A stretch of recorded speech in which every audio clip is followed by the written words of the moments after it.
Praise lord, హల్లెలూయా. దేవునికి స్తోత్రం. ప్రభు పరిశుద్ధ నామానికి మహిమ కలుగును గాక.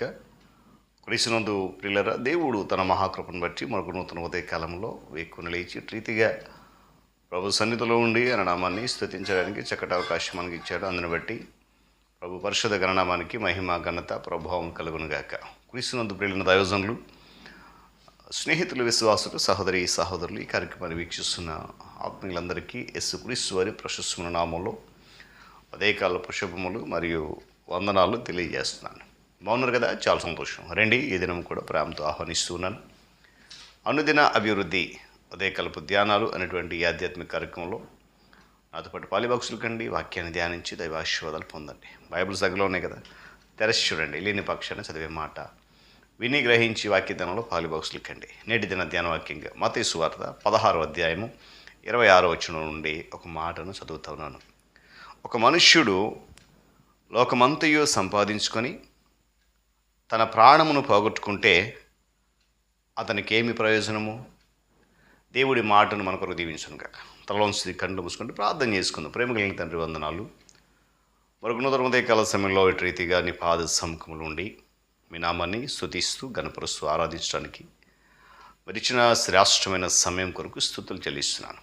నా తండ్రి, ఈ ఆధ్యాత్మిక కార్యక్రమం అనుదినము నీ ఆత్మ చేత జరిగిస్తూ నిరాటంకంగా కొనసాగిస్తూ అనేక మందిని మీరు బలపరుస్తున్నందుకు స్తోత్రాలు. మన దగ్గర బలపరచమని, నీ దేవునితో నింపమని క్రీస్తు పరిశుద్ధ నామమున అడుగుతున్నాను మా తండ్రి, ఆమేన్.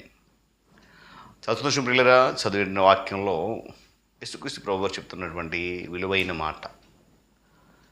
మనము 2 దినాలుగా ఆత్మను సంపాదించాలి. ఎందుకంటే అది మనకు క్రీస్తు చూపిన మాదిరి అని గత దినాన మనము ధ్యానం చేసాం. ఎందుకు ఈరోజు ఈ మాట జ్ఞాపకం చేస్తున్నాడు అని అంటే, ప్రతి మనిషి కూడా రక్షించబడాలి. నరుని ఆత్మ యెహోవా పెట్టిన దీపము అని చాలా స్పష్టంగా జ్ఞాపకం చేస్తుంది పరిశుద్ధ గ్రంథం. ఈ ఆత్మ విలువైనది అని దేవుని యొక్క వాక్యం కూడా చెప్తా ఉంది. ఎందుకు మనము ఆత్మను సంపాదించాలి అంటే, ఒక ఆత్మ యొక్క విలువ లోకమంతటి విలువ కంటే కూడా గొప్పది. లోకము దృష్టిలో ఒకడు చదువు లేనివాడు, పేదవాడు, దిక్కు లేనివాడు ఉండొచ్చు. కానీ ప్రభువు ప్రతి ఒక్కరి పక్షాన దేవదూతలు ఉంచాడు అనేటువంటి విషయాన్ని కూడా గమనించాలి. అంతేకాకుండా వారిని మిగుల అమూల్యమైన వారిగా చూస్తున్నాడు. అంతేకాకుండా తన అమూల్యమైన రక్తాన్ని వారి కొరకు చిందించడం జరిగింది. దేవునికి స్తోత్రం చెప్పండి, హల్లెలూయా. మన దేశానికి వచ్చి నశించిపోతున్న ఆత్మ రక్షించడానికి విలియం కేరీ సిద్ధపడ్డాడు. అతని సుదీర్ఘ ప్రయాణమునకు సాగనంపడానికి వచ్చినటువంటి విశ్వాసులతో విలియం కేరీ గారు ఒక మాట చెప్పాడు.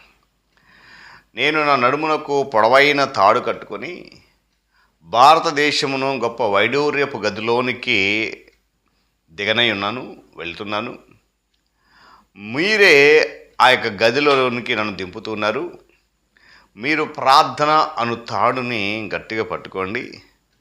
నేను ఆత్మలోను వైడూర్యాన్ని తీసుకొని విస్తారమైన ఆత్మను సంపాదించుకునే నిమిత్తము ప్రార్థన చేయండి అని చెప్పి విశ్వాసులను ఆయన ప్రోత్సహించాడు. ఇలా గమనించండి, ఉదయకాల సమయంలో దేవుని వాక్యం చెప్తున్న మాట ఏంటంటే, గొర్రెలు, మేకల వంటి జీవరాశుల కంటే కూడా మానవునిలో ఉన్నటువంటి ఆత్మ చాలా విలువైంది. అది ఎన్నడూ కూడా నశించిపోయినటువంటి ఆత్మ, నిత్యమైనది కూడా. ఆ ఆత్మ నరకములో నుండి తప్పించబడి పరలోకానికి చేర్చబడాలి. అది దేవుని యొక్క సంకల్పం. మనము ఒక ఆత్మను క్రీస్తు కొరకు సంపాదించినప్పుడు ఆయన అంటాడంట, నా కుమారుడా, నా కుమార్తె, నీవు ఆకాశ మండలంలోని జ్యోతి వల్లే, నక్షత్రం వల్లే ప్రకాశించినట్లు చేస్తానని చెప్పి వాగ్దానం చేస్తున్నాడు.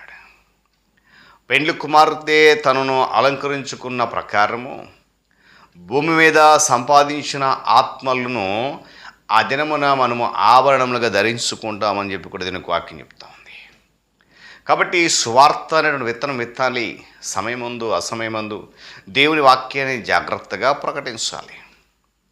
పిల్లలు గమనించండి, ఔదార్యం గలవారు పుష్టి నొందుతారని వాక్యం చెప్తుంది. మనం ఎంతగా సువార్తను ప్రకటిస్తున్నామో అంతగా జీవితంలో ఆశీర్వాదం వస్తుంది. ఇశ్రాయేలు దేశంలో మృత సముద్రం ఎల్లప్పుడూ కూడా నీరును ఉంచుకుంది దాంట్లో. అందువలన అది జీవరాశులు బ్రతకలేనంత ఉప్పు సముద్రంగా మారిపోయింది.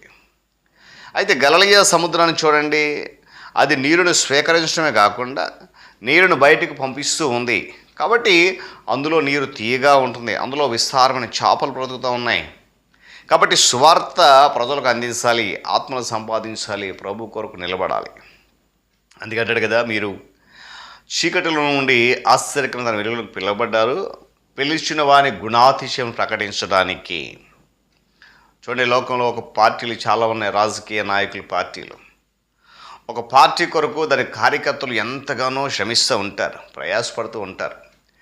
ఎలక్షన్ వచ్చిందంటే, ఎన్నికలు జరుగుతున్నాయంటే ఆవేళ తమ నాయకుడు గెలవాలి, ఆ గెలుపు కొరకు దివారాతులు ప్రయాసపడుతూ ఉంటారు.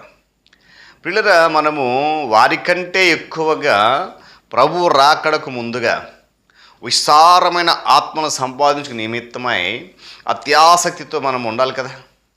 పరలోకములో ఆత్మలు నింపాలి కదా. అన్యాయపు సిరి వలన మీకు స్నేహితులను సంపాదించుకోండి.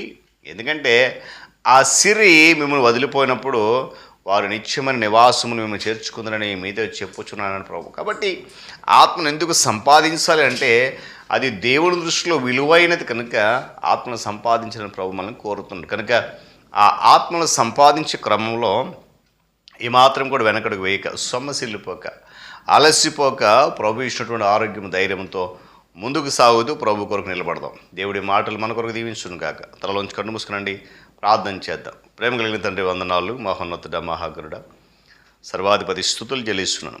మీకు నన్ను ఆధ్యాత్మిక కార్యక్రమం అనుదినము లోతైన నీ మాటలు మేము వింటూ ఉన్నాం. ప్రాముఖ్యంగా ఆత్మను సంపాదించాలనేటువంటి విషయంలో మీరు మాకు ఇస్తున్న సూచనలు, సలహాలు, హెచ్చరింపు, గద్దెంపులు బట్టి వందనాలు. ఈ కార్యక్రమం అనేక మంది బిడ్డలు ఆధ్యాత్మికంగా బలపడడానికి, ఆత్మీయ మేలు పొందుకోవడానికి ఉపయోగకరంగా మారుస్తున్నందుకు స్తోత్రాలు. ఈ దినం కూడా ఈ మాటలు వింటున్న ప్రతి బిడ్డ జీవితంలో నాయనా ఈ మాటలు ఫలభరితంగా మార్చి నిరంతరం ఫలింపచేయండి. మీరు మాత్రమే మహిమ పొందండి. యేసయ్య నామములో ప్రార్థన అడుగుతున్నాను మా తండ్రి, ఆమేన్. త్రియేక దేవుని దీవెన, ఆయన సన్నిధి కాపుదల సదాకాలము మనందరికీ తోడని నడిపించును గాక. ఆమేన్.